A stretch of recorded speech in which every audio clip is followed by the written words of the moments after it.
Hello, good morning childrens. How are you? Fine, okay. आज हम first class का first lesson पढ़ेंगे, यानी कि इसका नाम है भाषा। पहला अध्याय है जिसका नाम है भाषा, व्याकरण में। ठीक है, तो आप देखिए इसमें जैसे एक बच्चे की माँ उससे बोल रही है, देखो दीपू देखो बारिश का मौसम सुहाना है। तो बेटा बोल रहा है हाँ माता जी। तो ये दोनों आपस में एक दूसरे से बातचीत कर रहे हैं। क्या कर रहे हैं? बातचीत कर रहे हैं। तो ये जो बातचीत कर रहे हैं, अपने विचारों को एक दूसरे तक पहुंचा रहे हैं बातचीत करके, हाँ, इसको हम क्या कहते हैं? भाषा। क्या कहते हैं? भाषा कहते हैं इसी को।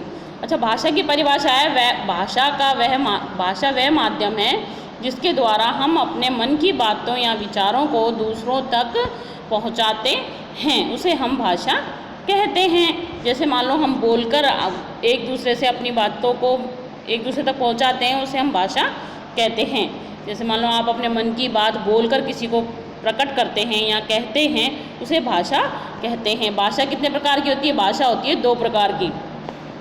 भाषा कितने प्रकार की होती है? दो प्रकार की। देखो इसमें दो लड़कियां आपस में बात कर रही हैं, चित्र में दिख रहा है आपको, इसमें बातें कर रही हैं, इसको कहते हैं हम मौखिक भाषा। पहला जो रूप है, इसका प्रकार है, वो है मौखिक भाषा। दूसरा है जो देखो आप चित्र में दिख रहा है, एक लड़की कुछ लिख रही है पत्र पर, इसको कहते हैं हम लिखित भाषा, यानी कि लिखकर जो दर्शाई जाए उसे लिखित भाषा कहते हैं। अभी देखो आप, ये हो गया परिभाषा के रूप में इसमें बताया गया मौखिक भाषा, ऑरल लैंग्वेज, यानी कि मौखिक भाषा में हम अपने मन के विचारों को, भावों को केवल मुँह से बोलकर प्रकट करते हैं, उसे हम भाषा कहते हैं, मौखिक भाषा कहते हैं। ये देखो इसमें लिखा हुआ है ना, जिसमें हम अपने विचार या भावों को बोलकर दूसरों तक पहुंचाते हैं, उसे मौखिक भाषा कहते हैं। इसी प्रकार देखो आप, ये देखो बोल रहा है ना, चित्र में दिख रहा है ना आपको, ये बोल रहा है, इसको हम क्या कहेंगे?